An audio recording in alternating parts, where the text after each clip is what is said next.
Electrician. Electrician নামটা যত সুন্দর, কাজটা কিন্তু অনেক কঠিন, অনেক হাই রিস্কের মধ্যে জীবনের ঝুঁকি নিয়ে ইলেকট্রিকের কাজ করতে হয়।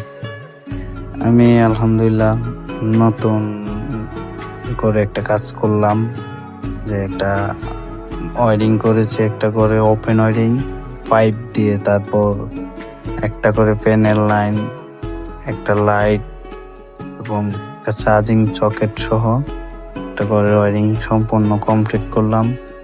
অনেক সুন্দর হয়েছে। সুইচ গুলো দিলাম সাদা সুইচ, মালিকে পছন্দ করছে। সুইচটি অনেক সুন্দর, কাজটা অনেক সুন্দর মতোই করেছি, আমার কাছে সুন্দর লেগেছে। কারো কাছে সুন্দর লাগে কিনা তা সঠিক কইতে পারি না। তারপরও কাজ যেহেতু করি, মানে অনেক সুন্দর করার চেষ্টা করি, যে যতটুকু পারি একজন মালিকের কাজ সুন্দর করতে হয়। কারণ মালিকে অনেক কষ্ট করে একটা ঘর বাঁধে এবং অনেক টাকা পয়সা খরচ হয়। আর ইলেকট্রিকের জিনিস তো এমন দাম বর্তমানে, যা বলার বাইরে। তারের দাম দুনিয়ার টাকা, একটা সুইচ কিনতে গেলে দুনিয়ার টাকা, একটা সকেট কিনতে গেলে দুনিয়ার টাকা, মানে ইলেকট্রিক সব কিছুরই দাম, অনেক দাম। কিন্তু এই কাজটা যদি নেয় আলতু ফালতু কইরে দেলাই, তাহলে মালিকের মনে একটা কষ্ট, মালিকের মনের মতো না হইলে আরো বেশি কষ্ট থাকবো, যে ওরে কাজ দিলাম ও মনের মতো করে করতে পারলো না।